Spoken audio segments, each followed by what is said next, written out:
Hint. Sino? Si capital R, dun sa label sa mga maleta ni Saldico na pinadeliver niya o dineliver niya sa bahay ni Martin Romualdez at bahay ni Bongbong Marcos sa Forbes.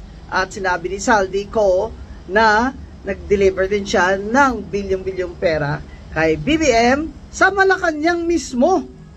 Grabe! Kahit pala cocaine i-deliver mo dun sa Malacanang, pwede ano? Kasi mali-maliit ang pera, lalabas syempre yun sa... Ano ba yung tawag dun? Yung sa... Kuan ba? Yung X-ray, di ba? Bilyon nakalagay sa maleta RR. Sino kaya yung RR? Rolls Royce? Nako, kung ako si Ralph Recto, ay mag-object na ako ha. Capital R. Pwede din. Romualdez Residence. Di ba? O, mga kababayan, sino ngayon paniniwalaan natin? Si Saldico? Na isang fugitive from, sabi niya, injustice? O si Martin Luther Romualdez at si BBM? Ngayon, si BBM nakakita na ng fall guy at pinagpa-resign na si former Chief Justice Bersamin na kanyang dating Executive Secretary. At hindi taga Malacanang ang tumawag doon, private person, na ang kanyang initials din ay RR. Ano ba yung RR na yan? Tayaan nyo na yan sa loto. Ha, masyado naman buenas yung RR na yan. Huwag siyang Hint.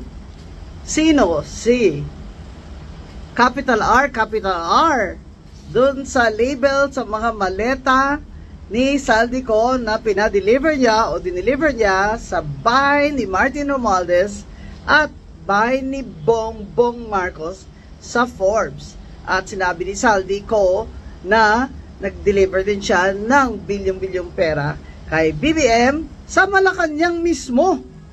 Grabe! Kahit pala cocaine i-deliver mo dun sa Malacanang, pwede ano? Kasi mali-maliit ang pera, lalabas syempre yun sa... Ano ba yung tawag dun? Yung sa... Kuan ba? Yung X-ray, di ba? Bilyon nakalagay sa maleta RR. Sino kaya yung RR? Rolls Royce? Nako, kung ako si Ralph Recto, ay mag-object na ako ha. Capital R. Pwede din. Romualdez Residence. Di ba?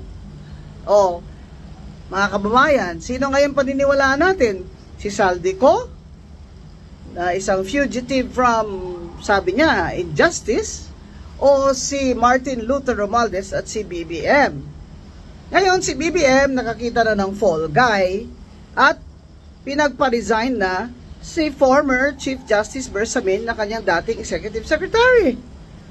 At hindi taga Malacanang ang tumawag doon, private person, na ang kanyang initials din ay RR. Ano ba yung RR na yan? Tayaan nyo na yan sa loto.